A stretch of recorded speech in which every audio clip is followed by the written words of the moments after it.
Penso que estamos em condições de iniciar os nossos trabalhos. Vou começar por me apresentar. O meu nome é Ana Paula Pelinha. Eu represento a delegação de Espinho, eu, a doutora Fátima e a doutora Maria João. A doutora Maria João não está aqui presente, mas pronto, conto com a ajuda da doutora Fátima Pinto Sousa, que é outro dos elementos da delegação. Portanto, é com muito gosto que organizamos esta conferência. Fazemos-lo com o apoio do Dr. Paulo Torres, que é um colega nosso que tem escritório cá na nossa comarca, que costuma e que se dedica a estas questões do direito de arrendamento e se ofereceu para fazer esta conferência. Achamos que era pronto, uma mais-valia. É um tema que está em cima da mesa e que, portanto, muito nos tem preocupado, principalmente com nesta época que vivemos, e, portanto, não quisemos deixar de fazer, portanto, este estudo e este trabalho. Quero agradecer, portanto, o apoio que o Conselho Regional nos deu. Portanto, a nossa delegação é uma delegação pequenina, a Presidente é uma ignorante em matéria de eletrónicas e webinars e esse tipo de coisas, portanto isto é com o esforço e com a colaboração de todos, de outra maneira isto seria um fiasco, como diz um amigo meu, e portanto vamos fazer um esforço para que isto, vou fazer um esforço para que isto corra bem e peço-vos perdão se alguma coisa correr mal, e pronto, peço desculpa aos meus colegas, à doutora Fátima, à doutora Maria João e principalmente ao doutor Paulo Torres. O doutor Paulo Torres tem já uma apresentação preparada, penso que ele vai apresentar ainda assim verbalmente, de uma maneira, como é costume, sempre muito clara e elucidativa. As questões que se irão colocar, penso que são muito pertinentes, como falamos disso. Eu gosto de arrendamento e por isso é que também quis aceitar este contributo do Dr. Paulo Torres. Quero também agradecer aos colegas por estarem aqui presentes. Estamos habituados a fazer algumas conferências, mas pronto, presencialmente. Nunca fizemos por este meio, mas ao que parece, e fico honrada com isso, tem muitas inscrições e portanto sinto-me menos mal com o Dr. Paulo Torres porque posso lhe oferecer uma audiência grande que não aconteceria se isto tivesse lugar aqui numa sala da nossa terra. Portanto, estamos em contacto com o mundo, não é? A internet, isto é um mundo vasto e, portanto, doutor, dou-lhe a palavra para que apresente o seu trabalho e agradeço desde já a sua colaboração. Antes, se me permitem, informo que quem quiser fazer questões no fim da conferência o faça através do chat, por escrito. Faz favor, doutor Paulo. Boa tarde, muito boa tarde a todos. Agradeço desde já à delegação de Espinho, da pessoa da sua presidente, a doutora Ana Paula Pelinha, o facto de ter aceito o meu desafio para, durante, penso que uma hora, falarmos aqui desta matéria do arrendamento. E queria falar desta matéria do arrendamento e das recentes alterações do arrendamento, não no aspecto mais teórico, mas do aspecto mais prático das alterações que, em termos práticos, nos surgiram no dia-a-dia, na elaboração de contratos para clientes, na análise de algumas situações, que, ao ver as alterações, deparei-me com uma coisa que não me tinha deparado antes. É que as alterações são realmente bastantes e com importância significativa, daí que eu achei que valesse a pena falarmos sobre algumas e não sobre todas elas. Agradeço também, evidentemente, ao Conselho Distrital do Porto da Ordem dos Advogados o facto de ter permitido que se usasse esta plataforma e desta forma chegarmos a um maior número de colegas, e também o facto da divulgação da iniciativa nos meios de comunicação do Conselho Distrital ter permitido, evidentemente, uma audiência tão importante como a que temos, não por mérito, com certeza, do orador, mas por mérito do tema e dos organizadores. Dito isto, e entrando na apresentação e neste tema que vos queria falar, se me permitem, eu partilhava convosco a apresentação que preparei sobre o tema e íamos falando. Penso que é mais claro termos algumas ideias por trás das minhas palavras. Acho que ajudarão a compreender o significado do que vos quero falar. Ora, a existência de vários regimes do arrendamento torna, a maior parte das vezes, como sabemos, na prática, difícil saber qual é o regime aplicável. Já o legislador do RAU, em 1990, falava e que se queixava da perplexidade legislativa nesta matéria do arrendamento urbano. Ora, desde 1990 para cá, muita água correu na ponte, por baixo da ponte da legislação do arrendamento urbano, e as dificuldades de aplicação são cada vez mais recorrentes por causa das constantes alterações ao regime do arrendamento urbano.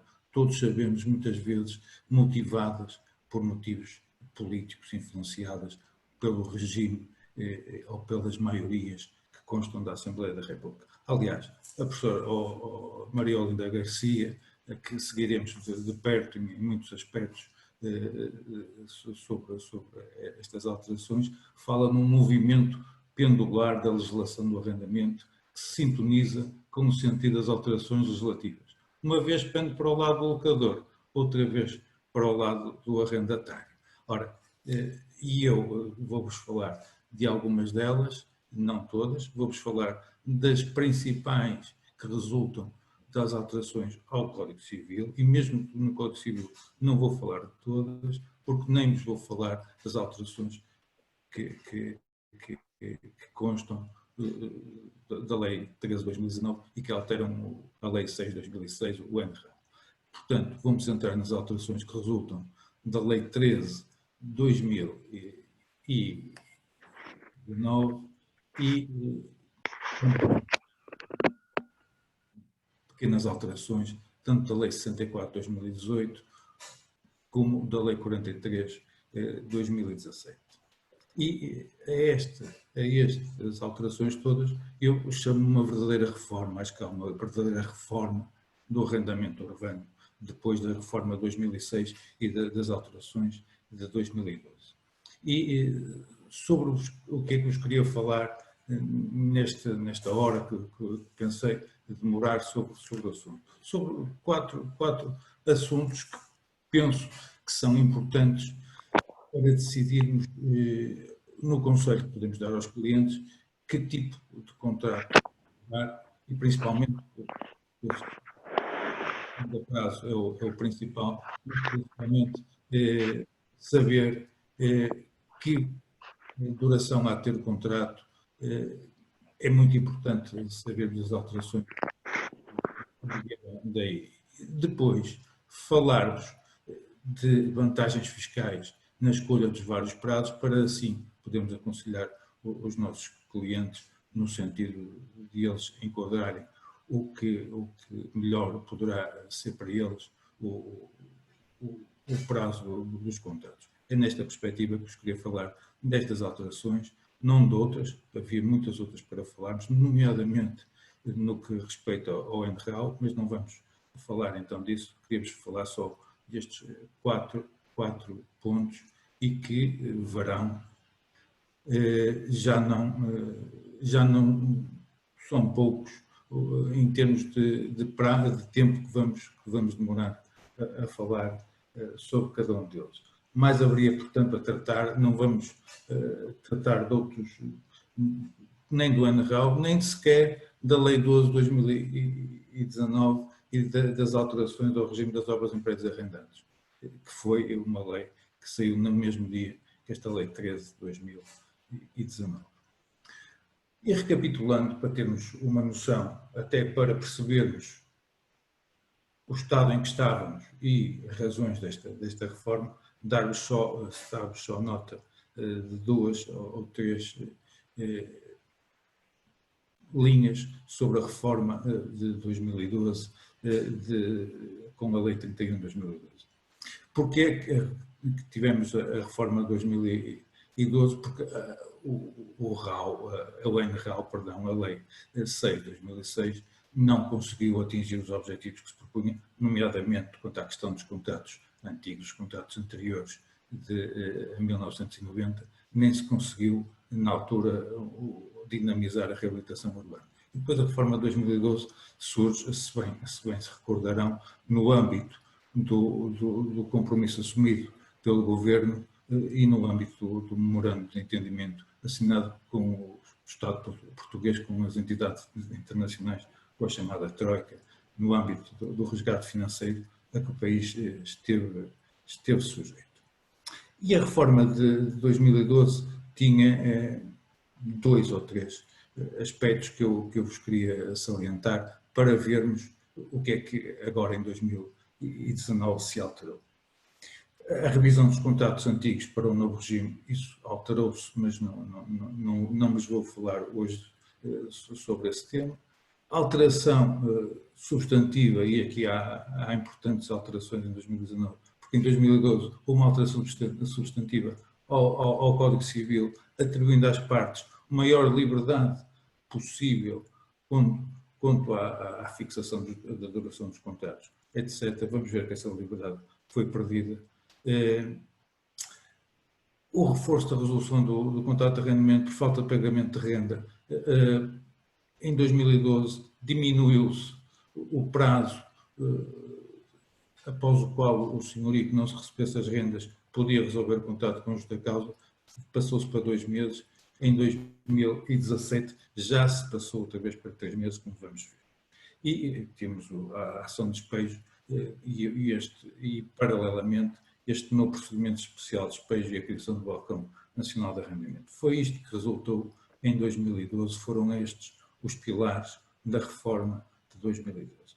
Pois a reforma destes últimos anos, consubstanciada principalmente na Lei 13 de 2019, que, reparem, é uma lei que entra em vigor no dia seguinte à publicação, mas tem uma declaração de retificação de 3 páginas.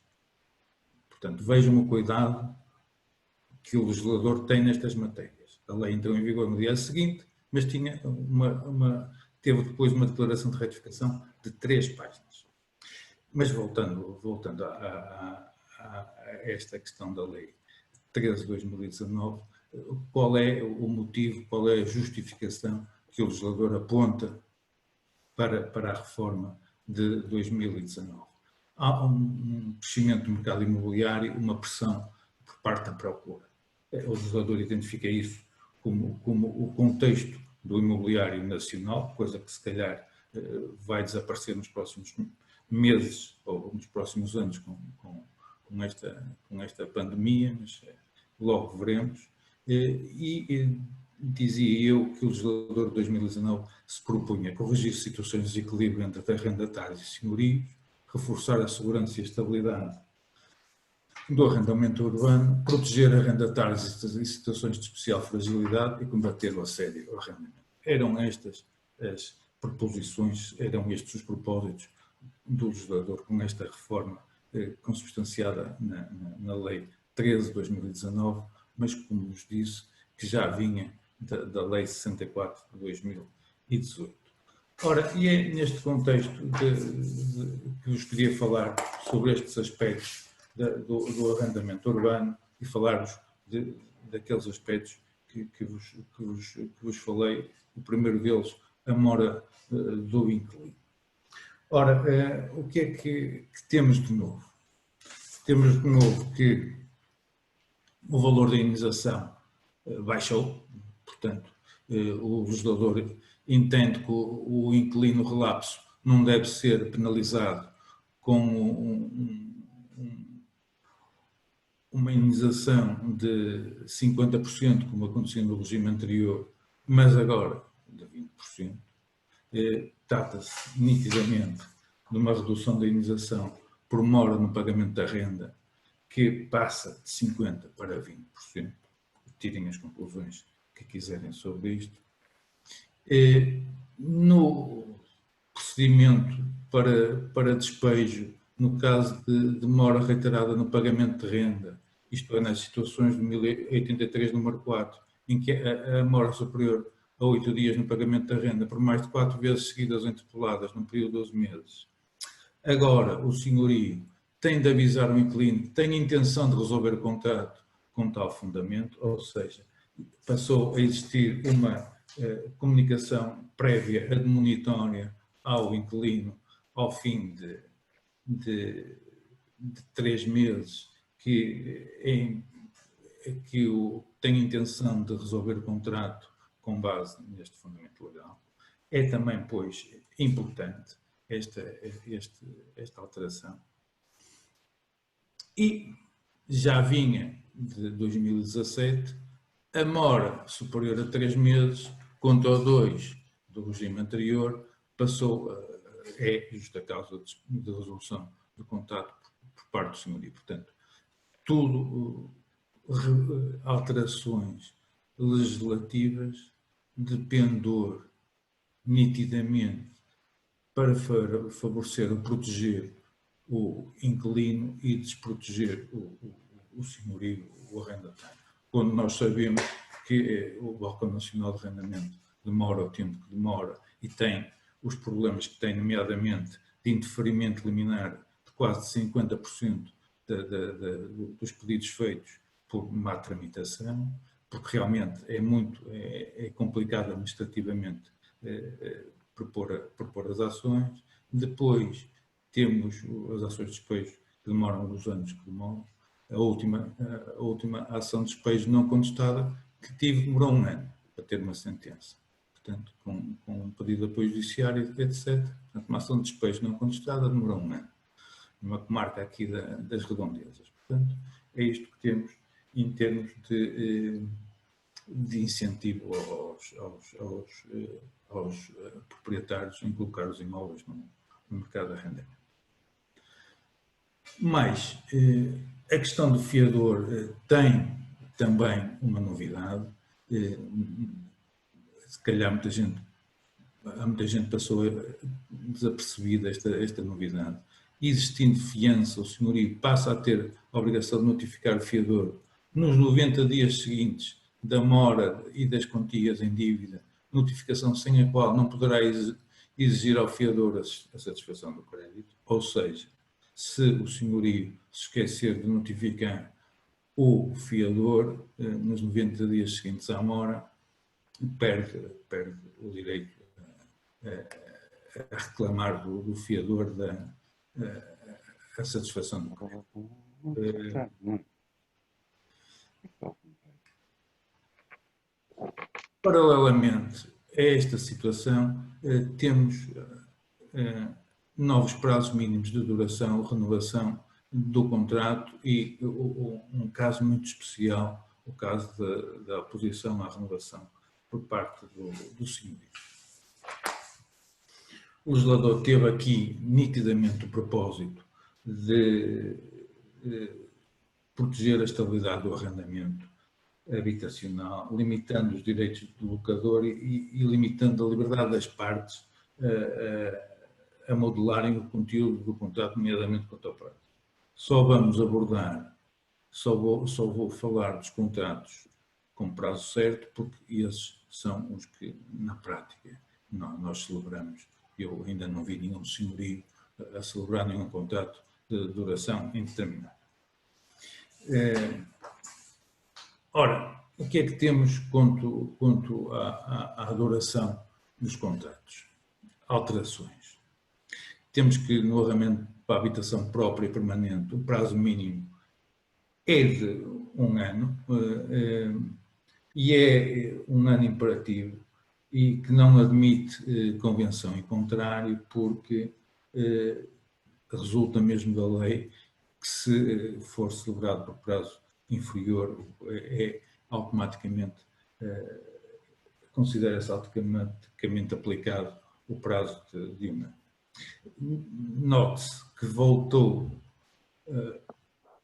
ao arrendamento esta distinção da habitação própria permanente ou não nos contratos de arrendamento para habitação, coisa que não existia em 2012. E, portanto, só no arrendamento para habitação temporário ou para fins transitórios é que não é exigível a estipulação de uma duração mínima e não está o contrato automaticamente sujeito à renovação. A renovação não está condicionada, neste caso, a qualquer prazo mínimo ou máximo. É isto que me parece que resulta desde logo. Aqui temos, então, uma limitação das partes que não acaba na duração do contrato.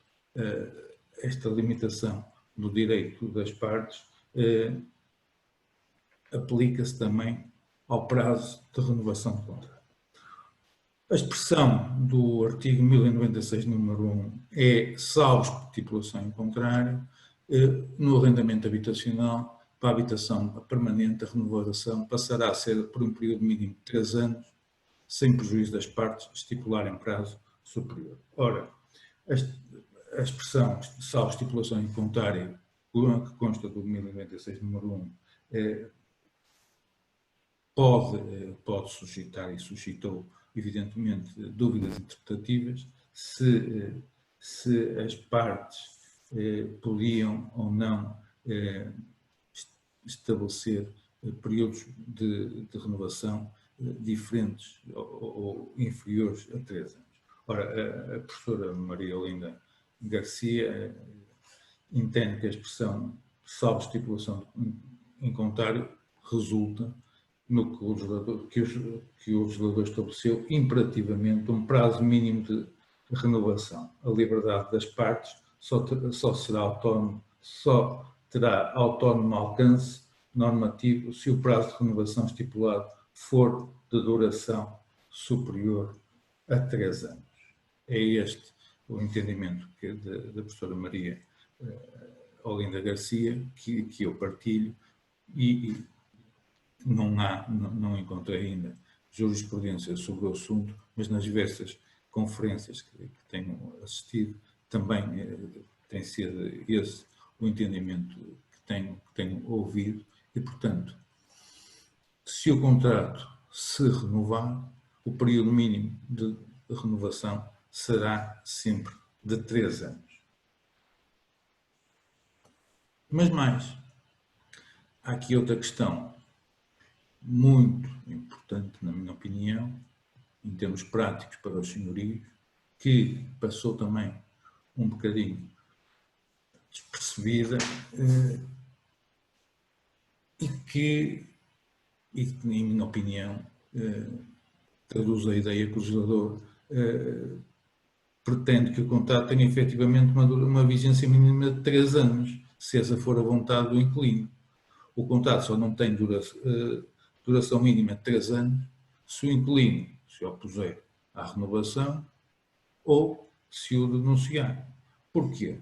Porque na primeira renovação o senhorio só se pode opor à renovação, ou melhor, a oposição à primeira renovação por parte do senhorio só produz efeitos decorridos de 3 anos da celebração do contrato, e o contrato mantém-se em vigor até tal data. É o que resulta deste novo 1097, número 3, e chamava-vos a atenção para este facto, porque num contrato celebrado, como eu vejo muitos celebrados, 1 ano, renovando-se automaticamente por 1 ano, nós temos uma duração mínima, se o inquilino assim o quiser, de 4 anos, não é? Porque o contrato no primeiro ano renova-se por 3 anos, que é a duração mínima. O senhorio opõe-se à renovação, mas ela só produz efeitos decorridos 3 anos, mas nesses 3 anos o contrato já se renovou até ao fim do 4º ano e, portanto, nós temos, na verdade, um contrato que, se o inquilino assim o entender, durará 4 anos, quando foi celebrado por 1 ano e renovável por igual período. Tem muita atenção aos colegas para este facto, que eu vejo muitos contratos celebrados assim e que as pessoas estavam habituadas a fazê-lo e que pode resultar para o senhorio de um período de indisponibilidade do imóvel bastante longo. E se no arrendamento habitacional estas regras já são, na minha opinião, bastante inovadoras, no arrendamento não habitacional também não faltam inovações de que vos queria falar. Apesar das alterações serem apenas 2 em termos de artigos, o 1110 e o aditamento do 1110A, parece-me que esta propagada liberdade estipulada no 1110 número 1 é efetivamente pouca, como vamos ver, porque as exceções são mais do que muitas. Ora, resulta então do 1110 que as regras de duração de denúncia e oposição à renovação são livremente estipuladas pelas partes, aplicando-se na falta de estipulação disposto quanto ao arrendamento para a habitação, mas a verdade é que no arrendamento não habitacional resulta desde logo que a falta de estipulação converte o contrato num contrato a prazo certo pelo período de 5 anos. Nós, quando temos isto, parece-nos sempre que, eu interpreto sempre isto como o legislador é este os contratos que prefere e é este o prazo que prefere. Portanto, nitidamente, quando ninguém diz nada e resulta da lei um tipo de contrato e um prazo, por opção legislativa, evidentemente, é isto que o legislador tem em mente que os particulares façam, apesar de lhes aparentemente dar total liberdade. Ora, e o que é que aconteceu quanto a esta liberdade que ficou bastante restringida? Ora, os contratos passaram-se a renovar supletivamente e automaticamente por um período mínimo de 5 anos. Ou seja, a renovação não é pelo período estipulado pelas partes, mas de uma forma imperativa, num mínimo de 5 anos. É também esta alteração que resulta do 1110 número 3, e mais, quando o arrendatário o pretende, também aqui o contrato no período inicial há de durar 5 anos. Porquê? Porque nos primeiros 5 anos após o início do contrato, independentemente do prazo, o senhorio não pode opor-se à renovação. Ou seja, uma solução idêntica à encontrada para o arrendamento habitacional. Aqui no não habitacional, a fórmula legal é diferente. Diz-se que o senhorio não se pode opor à renovação nos primeiros 5 anos de duração do contrato. Logo, o contrato terá sempre uma duração mínima de 5 anos, se assim o inquilino o pretender. E renovar-se-á automaticamente por mais 5 anos, no mínimo. Este regime, são estas alterações que também eu reputei bastante significativas e bastante importantes e que às vezes também passam em claro aos colegas e, portanto, mais uma vez temos aqui situações em que realmente os senhorios têm de ver bem qual é o melhor prazo que lhes convém, porque depois não beneficiam, por exemplo, não beneficiam de períodos de permanência do inquilino, mas, por outro lado, estão eles próprios obrigados a um prazo que o inquilino não está. Por isso, acho que mais vale escolher o prazo nesse sentido, e assim resultam obrigações para ambas as partes. Uma novidade que vos queria ainda falar no arrendamento não habitacional é exatamente a denúncia por senhorio em situações reais. Ora, se pegarem na epígrafe, se lerem a epígrafe do novo e editado artigo 1110-A, repararão que a epígrafe fala de denúncia e oposição à renovação pelo senhorio. Ora, mas o conteúdo não fala de oposição à renovação, fala só de denúncia. E ainda bem, vamos ver porque ainda bem que assim é, porque realmente resultam deste artigo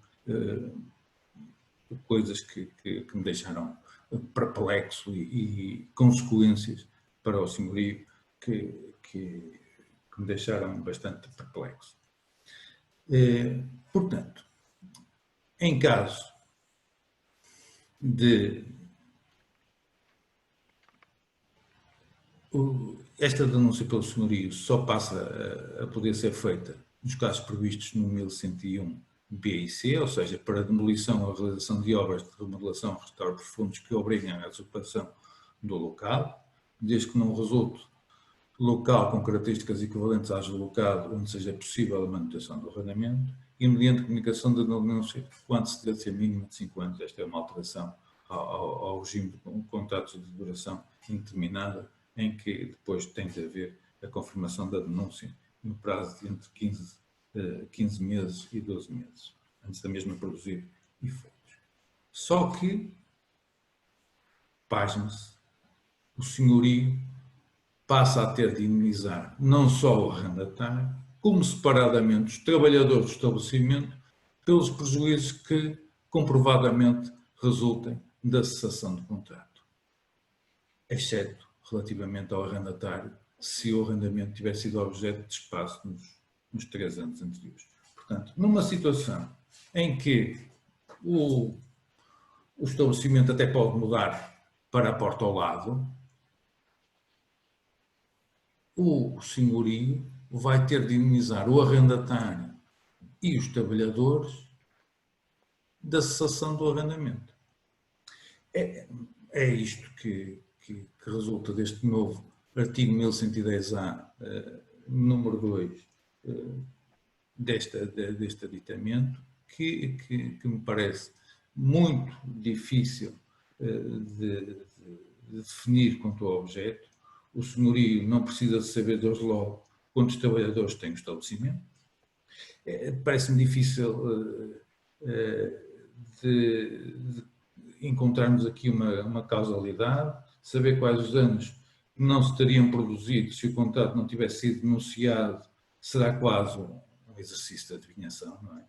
E, portanto, limita seriamente a liberdade de denúncia por parte do senhorio, que se vê confrontado com o facto de poder ter de indemnizar, não se sabe bem em que termos,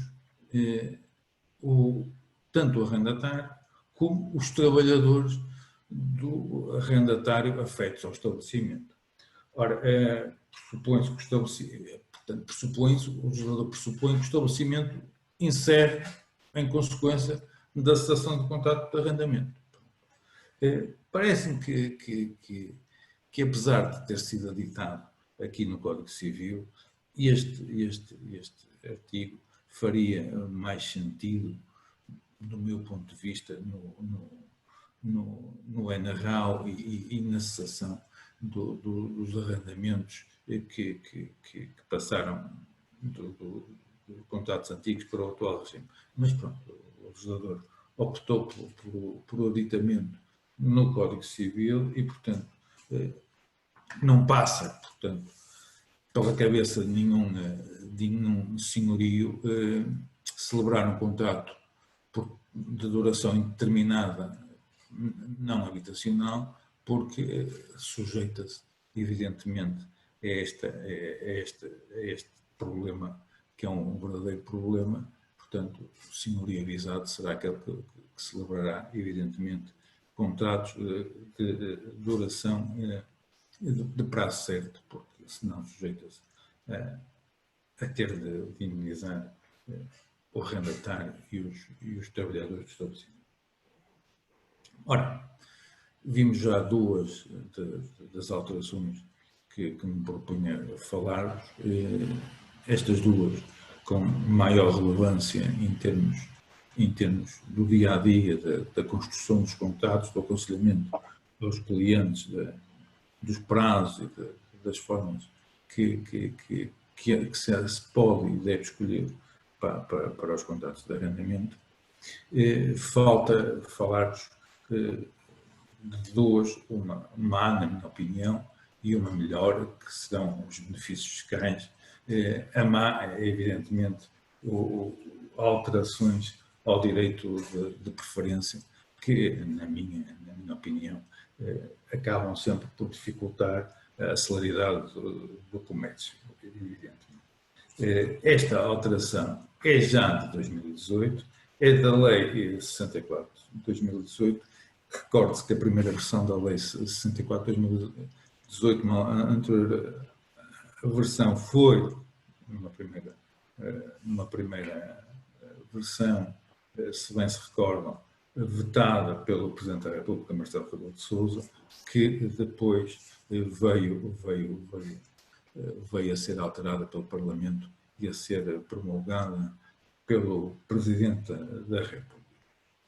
Ora, alterou-se desde logo, no direito de preferência, alterou-se desde logo a condição da aquisição do direito de preferência por parte do arrendatário. O arrendatário tem direito de preferência agora na compra e venda ou dação em cumprimento do local arrendado há mais de 2 anos, contra os 3 anos do anterior regime. O prazo do exercício do direito passou a ser de 30 dias, quanto aos 8 previstos no regime anterior, por remissão do artigo 416, número 2 do Código Civil. Até aqui temos duas alterações que conferem maior prazo, um prazo mais dilatado da resposta por parte do arrendatário e conferem uma amplitude maior ao direito de preferência, já que basta ser arrendatário há mais de 2 anos para ter direito de preferência. A questão, as grandes questões e as grandes alterações prenderam-se com o arrendamento habitacional e com os números 5 a 9 do 1091, que se referem a arrendamento não habitacional e tiveram, desde logo, fundamento ou inspiração no célebre caso da Fidelidade e do Fundapolo e na venda de 2.000 frações da Companhia de Seguros Fidelidade ao Fundapolo, em que os inquilinos dessas frações foram notificados para preferir sobre a venda dessas frações pelo módico preço de 425 milhões de euros. E a questão veio relatada na imprensa, foi até motivo de algumas reportagens televisivas e, portanto, o legislador, quando vê alguma coisa mexer, vai mudar e aqui mais uma vez fez isso, foi-se à realidade, e quando se vê que a realidade não se ajusta, ou no entender do legislador não se ajusta, vai-se mudar. E o que é que se passou então no arrendamento habitacional? Ora, na venda de coisas juntamente com outras, o senhorio passa a estar obrigado a indicar na comunicação o preço a que atribuído ao local, bem como aos demais valores atribuídos aos imóveis vendidos em conjunto. E deve ainda incluir a demonstração da existência de prejuízo apreciável, não podendo ser invocada a mera contratualização da não redução do negócio como fundamento para esse prejuízo. Ou seja, vem-se aqui especificar ainda melhor o regime do artigo 417 do Código Civil na venda de coisas juntamente com outras, em que obriga o senhorio a cumprir estes requisitos para assim validamente dar o direito de preferência ao inquilino. Outra questão existente no arrendamento no direito de preferência e que foi resolvida de uma forma particular aqui para o arrendamento não habitacional é a questão da venda de parte do prédio não constituído em propriedade horizontal. Tínhamos duas teorias, duas correntes de jurisprudência, como saberão, uma a teoria do local, ou seja, só tinha direito de preferência quando fosse vendido o local e não quando fosse vendido a totalidade do prédio.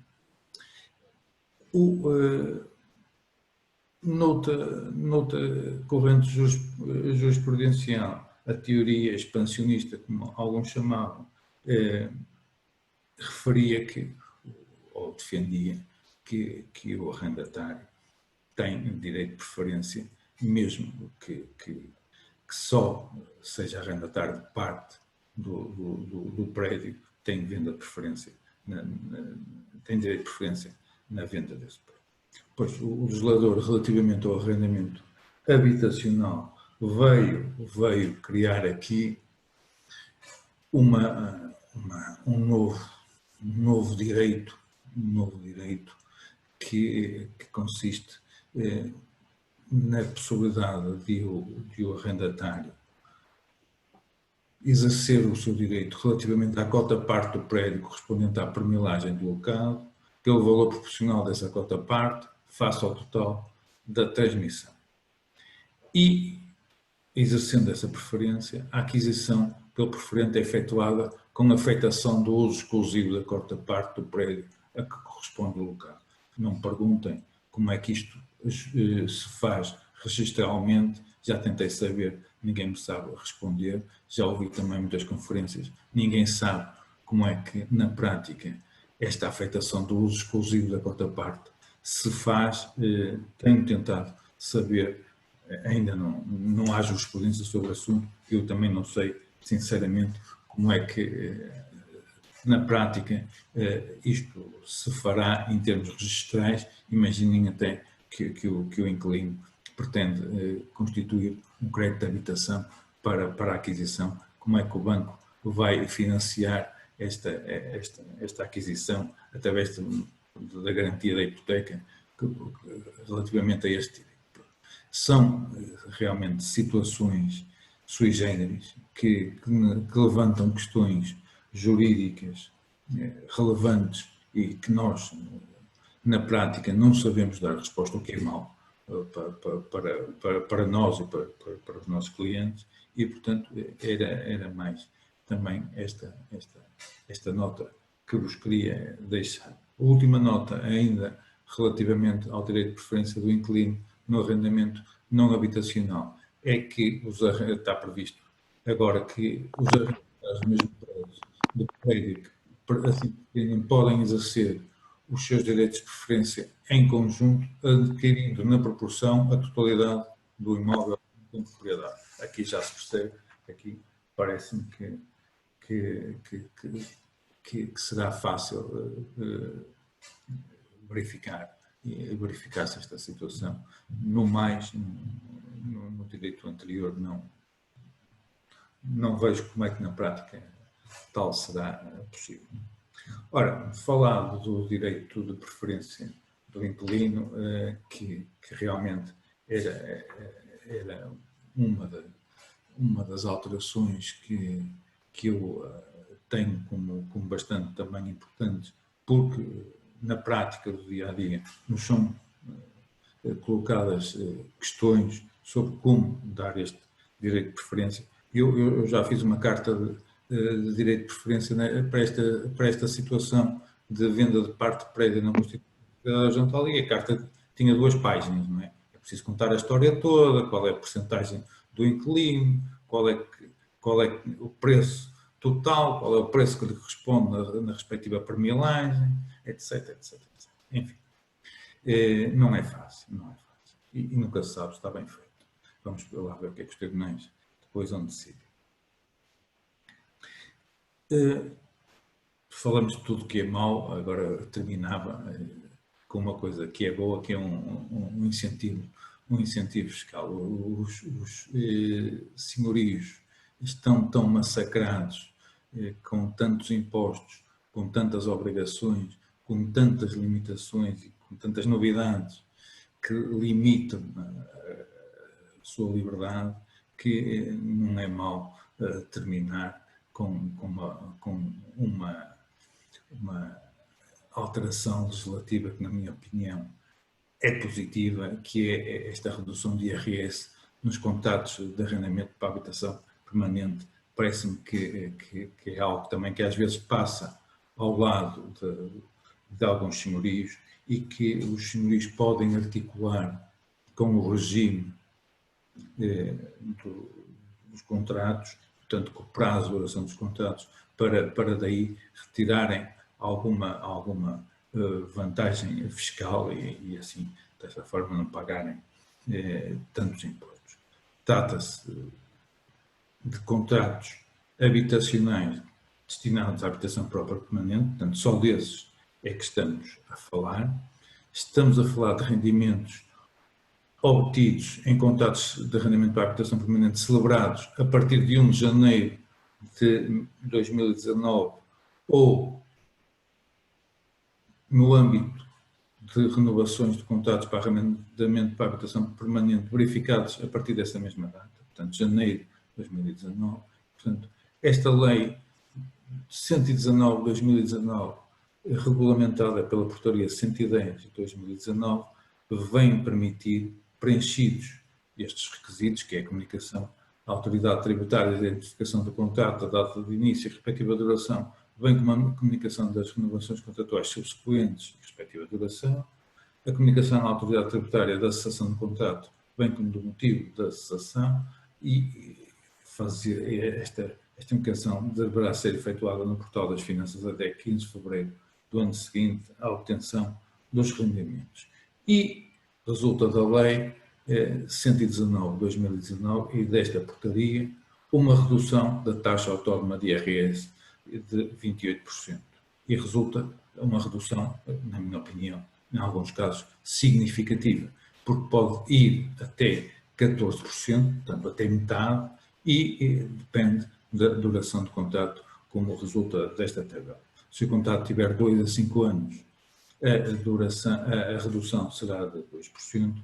Num contrato entre 5 e 10 anos, a redução será de 5%, portanto a taxa de IRS passará a ser de 23%. Nos contratos de duração superior a 10 anos, a redução será de 14%, passando para metade. Nos contratos de duração superior a 20 anos, a redução será de 18%, passando a taxa de IRS até para 10%. No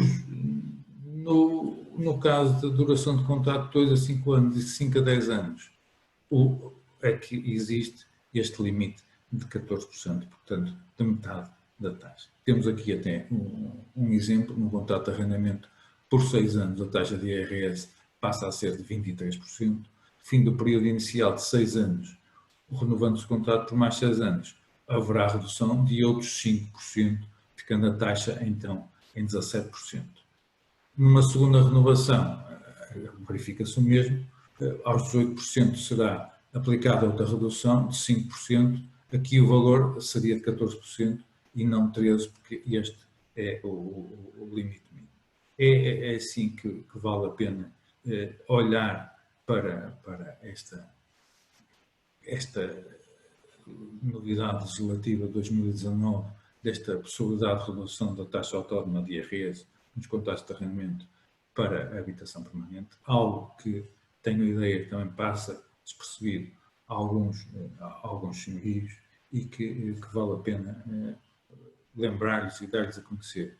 Só uma nota que existe um ofício circulado da autoridade tributária a resolver questões quando os períodos de renovação são diferentes e não se renovam, os contratos não se renovam por iguais períodos, como é que deve ser feita este cálculo desta redução do IRS.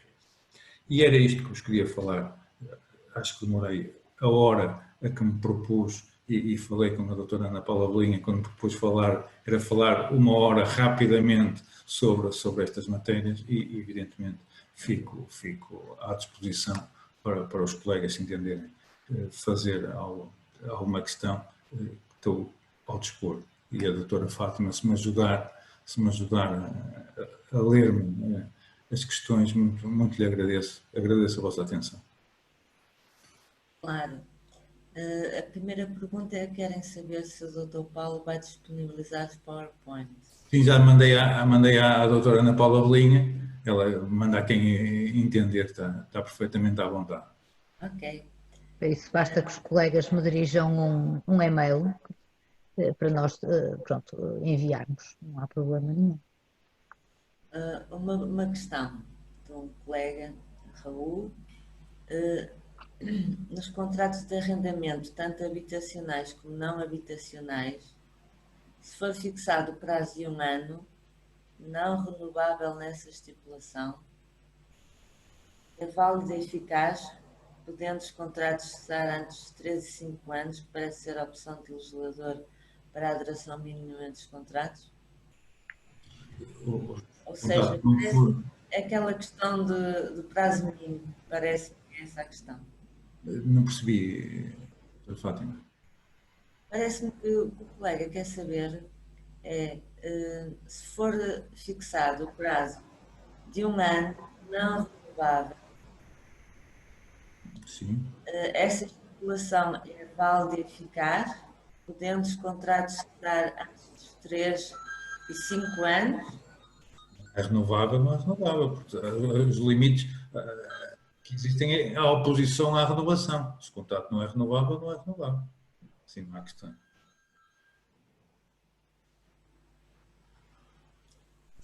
Para já era as questões que tinha aqui.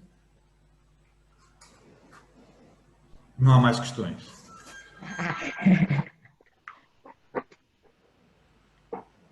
Estão aqui parabéns. Está aqui a questão. Estão a dar também parabéns pela conferência. Muito obrigado a todos. Entende que os contratos de arrendamento não habitacional, em caso de questão de cotas, é necessário dedicar a senhoria do exercício do direito de preferência? Não. Na questão de cotas, não. Há uma questão que equipara ao espaço a cessão de cotas de mais de 50%, mas isso não é na RAU para outras situações pontuais. Para esta do direito de preferência, em si, não. Certo. Volta à mesma questão, que dá um bocadinho de 1 ano não renovável. Então, se colocarmos não renovável, conseguimos celebrar contrato de arrendamento por 1 ano? Sim, desde que não seja renovado. Claro. Tem que estar expressamente dito no contrato. Mais parabéns. Outra pergunta. O inquilino que tiver o seu contrato de arrendamento, habitacional renovado automaticamente por mais de 3 anos, fica obrigado a E quanto tempo? Sempre um terço do prazo de duração inicial da renovação. 1098, por favor. Só o artigo é que eu não sei de cor. 1098, exatamente. Um terço do prazo inicial. 1098, número 3. Está respondido. Considera que o senhorio possa proceder à atualização da renda após a cessão de cotas no arrendamento comercial? É que essa questão da cessão de cotas tem muita relevância no regime transitório do NRAO.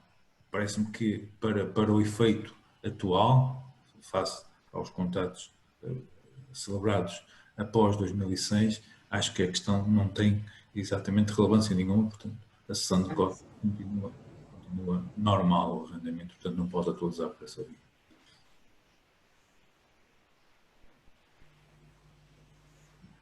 Esta tem aqui uma questão bastante longa, vou pedir desculpa para aguardar um bocadinho.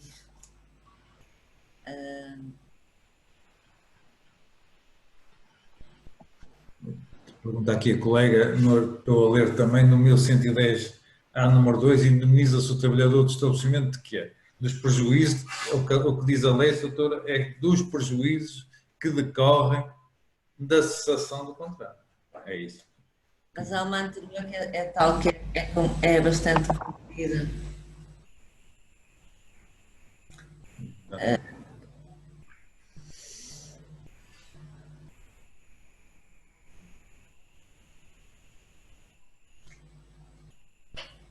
Começa assim. Está tudo, não é? Arrendamento para habitação, celebrado em 1 de setembro de 2018, por um ano renovável. Em 1 de setembro de 2019, operou a renovação automática do mesmo. Qual a vossa posição, orientação, quanto às seguintes situações? A renovação automática foi efetuada por período, 1 ano, 2 anos ou 3 anos? Portanto, em 1 de setembro, quando se renovou, já estava em vigor a Lei 13 de 2019. Portanto, renovou-se por 3 anos. Depois, se o arrendatário pretender denunciar o contrato logo após a primeira renovação, como e quando poderá fazer? Quando termina o contrato? O contrato termina, se renovou em 2019 por 3 anos, termina em 31 de agosto de 2022. Estou a fazer bem as contas. Não é? O inquilino, após um terço do período de renovação, ou seja, após um ano com antecedência de 120 dias, pode denunciar o contrato.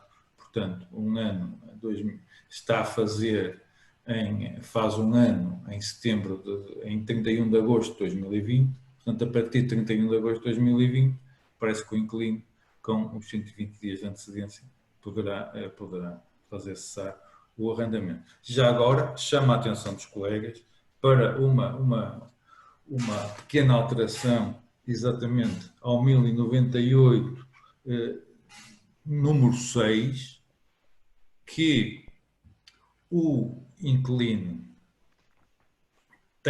segundo o qual o inquilino deixa de ter de indenizar o senhorio pelo período mínimo a que estava sujeito, se a denúncia resultar de desemprego involuntário, incapacidade permanente para o trabalho ou morte do arrendatário ou de pessoa que neste viva em economia comum há mais de um ano. Esta é uma pequena alteração ao 1098, portanto, que permite que o inquilino que se veja numa destas circunstâncias não tenha de cumprir o período de permanência de um terço da duração inicial ou da renovação. E a terceira questão era... Se estiver estipulado no contrato, a denúncia por qualquer das partes terá que ser feita com antecedência mínima de 90 dias relativamente ao fim do prazo do contrato ou da sua renovação. Se estiver estipulado.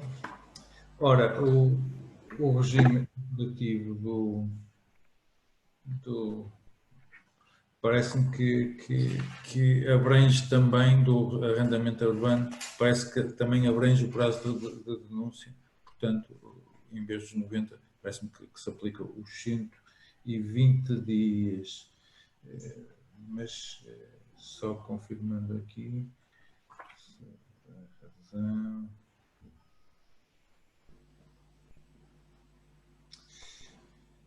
Resulta de 1080, exatamente, as normas sobre a resolução, caducidade e denúncia do arrendamento urbano têm natureza imperativa, salvo disposição em contrário. Portanto, parece-me que se impõe o que resulta da lei, os 120 dias, e não estipular nas partes. Está aqui uma outra pergunta. Ação de despejo em curso. Senhorio recusa-se a receber as rendas atuais, alegando dívidas antigas. Pode ser feito depósito da renda atual no banco em formato de despejo ou é obrigatório a ação em depósito? Não fazia parte aqui e demorávamos mais um bocadinho a tentar responder. Mais.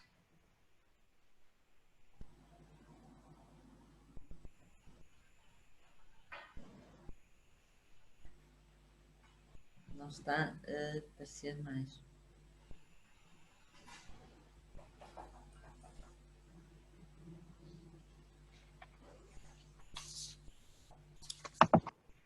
Eu aproveito para fazer uma questão, sem ser preferido.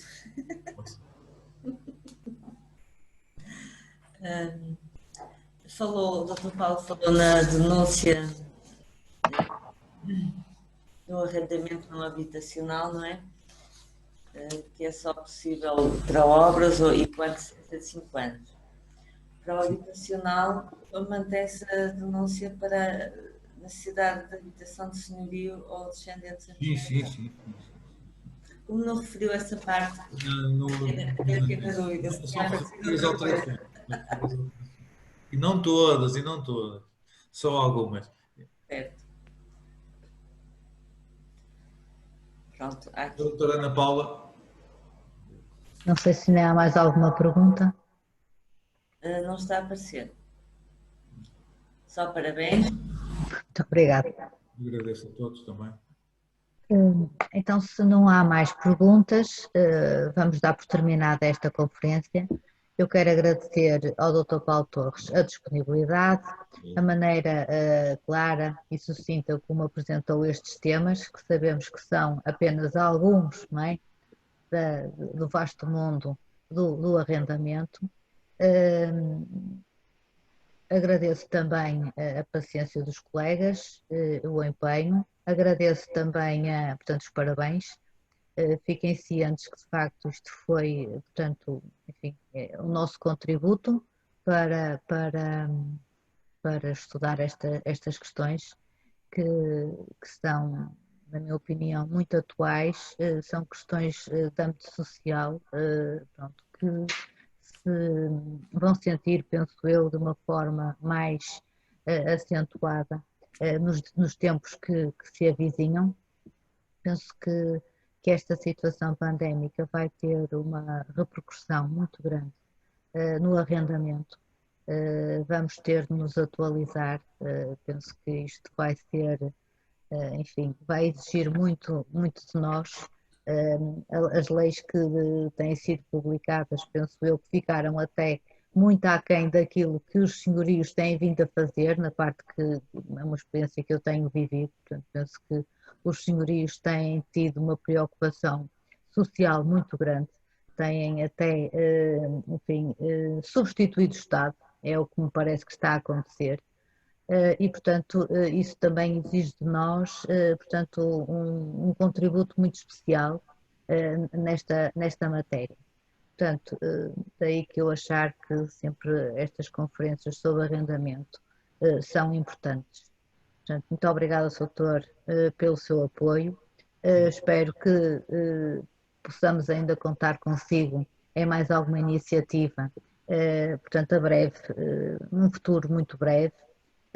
Agradeço aos colegas a participação, a paciência, perdoem-me as minhas fragilidades portanto, um bem-aja a todos. Estamos em vésperas de iniciar as nossas férias judiciais.